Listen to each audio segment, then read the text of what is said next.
Hello, my name is Michael Plumstead. I want to talk today about the direction business and work is taking in relation to fulfillment and happiness and joyfulness, which is terribly important to most people now, rather than just being a robot. So the foundation stone that I want to start with is that all people have souls. All people have souls, and no amount of material wealth will create permanent happiness and joy if it's not focused on the qualities of soul. No amount of power over other people will give you happiness. Rather, it will feed the ego with selfish satisfaction, which in turn will not make you permanently happy. It will give you sort of something for that moment that you feels like happiness, but it disappears quickly because the ego wants more and more of that little moment. Okay, and this is what creates the division between people and nations, for that matter, because materialism is insulting. It's insulting to the human self-respect and their true freedom while working here on earth and being part of the earth life or the earth school. The desire for more and more stuff, okay, in one's life is greedy. I sound like a father talking to a child, but it's really the basis. Greediness has now got to a point where we don't know that we're greedy. We've passed that barrier that I like to call enoughness, okay?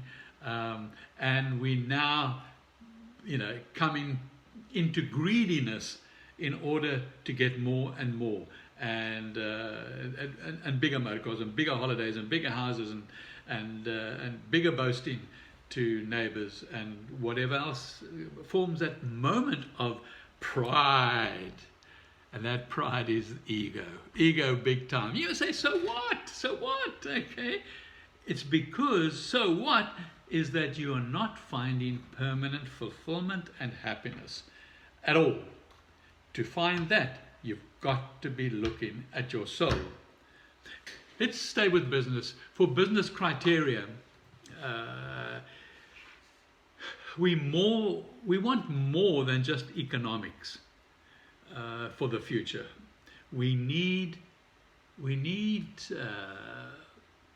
a fulfillment that comes only from caring and putting people first in our business life. People matter. People matter, regardless of their religion, skin color, male, female, any other divisions that that comes first, and the economics then fits in and comes after that. The question we must be asking ourselves is, why do we want more than enough? Careful in that answering that. Why do we want more than enough? In other words, why are we greedy? Okay. So remember, to satisfy our business criteria, we do have more than economic factors. We have people that matter. So whatever technology you are using, as long as it is enhancing the people's skills and creativity and artistic ability, you're on the right road. We're on the right road because we're building people up. We're teaching them new skills. We're teaching them to use new technology. So technology is not a problem in itself. It's why you use the technology that splits us into two directions and splits the world into two. We can have people enhancing technology that will enhance their skills all the time, more and more, and it is. I mean, we're growing beautifully with technology. Doesn't matter what field we're in. There's a new dawning of technology and the development of human skills.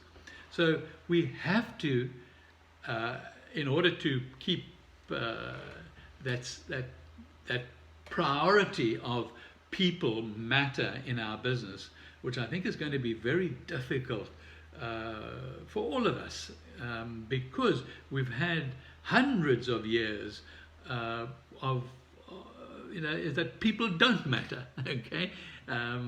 Profits matter. And so, that whole consumerism society is a problem. But, technology, I must just say, so that you don't get the wrong idea, has paved the way for multifunctional devices like the smartphone. Okay, I'm recording on my smartphone now. Computers increasingly become faster and faster and more portable, and have helped us into space and to research our universe. This now demands higher human skills in order to develop that computer, to develop that technology more and more and more. So this is where the human skill through technology is challenging, and it's exciting that as a business we could focus and support businesses that develop the human skill to a higher and higher level. If I just think of myself at my age, there are devices now that are providing freedom for us oldies,